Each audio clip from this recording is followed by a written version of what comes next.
Laptop கம்ப்யூட்டர்லாம் இருக்க மாதிரி நிஜ உலகத்துல ஒரு கர்சர் வருது. இதை வச்சு என்ன வேணா பண்ணலாம். இந்த ஜன்னலை மறைய வைக்கலாம், பெருசா இருக்க காரை குட்டியாக்கலாம். ஒரு நாள் ஹீரோ ஆபீஸ்ல ஒர்க் பண்ணிட்டு இருக்காரு. அப்போ லேப்டாப்ல ஏதோ டிஃப்ரெண்டா இருக்கு. என்னன்னு பார்த்தா லேப்டாப்ல இருக்க வேண்டிய கர்சர் வெளியே தள்ளி இருக்கு. ஹீரோ என்னடா இதுன்னு கன்ஃபியூஷன்ல அந்த கர்சரை லேப்டாப்ல நகர்த்துறாரு.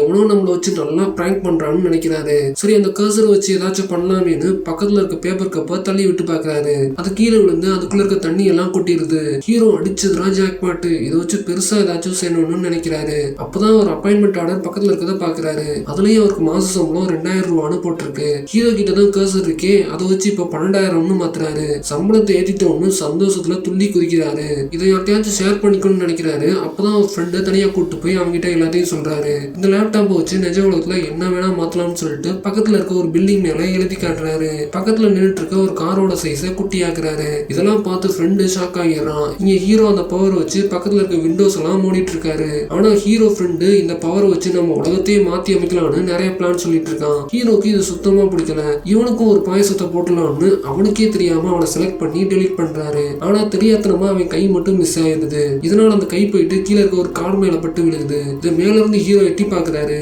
அவர் தான் ஏதோ பண்ணிட்டாருன்னு கீழே இருக்கவங்க எல்லாம் கத்துறாங்க. இப்போ அந்த தடயத்தை அழிக்கணும்னு கீழே இருக்க மொத்த பேரையும் செலக்ட் பண்ணி டெலீட் பண்றாரு. அங்க இருந்து கிளம்பி போயிட்டு இருக்க ஒரு கேபை போய் நிப்பாட்ட சொல்றாரு. ஆனா அந்த கேப் டிரைவர் நிக்க முடியாது, 6 மணிக்கு மேல வண்டி விடாது போயிட்டே இருக்கான். டிரைவர் ஃபாஸ்டா போனதால ஹீரோவால அவனை ஒண்ணும் பண்ண முடியல. வேற வழியே இல்லாம ஹீரோ நடந்து வராரு. அப்போ பார்த்தா ஒரு பெரிய கர்சர் ஹீரோக்கு முன்னாடி வருது.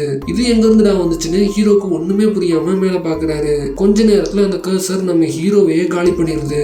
ஹீரோ இந்த மொத்த உலகத்தையுமே நாம தான் ஆளணும்னு அவருக்கு கிடைச்ச பவரை ரொம்ப மிஸ்யூஸ் பண்ணாரு. ஆனா அவருக்கும் மேல ஒரு பவர் இருக்குன்றத அவர் மறந்துட்டாரு.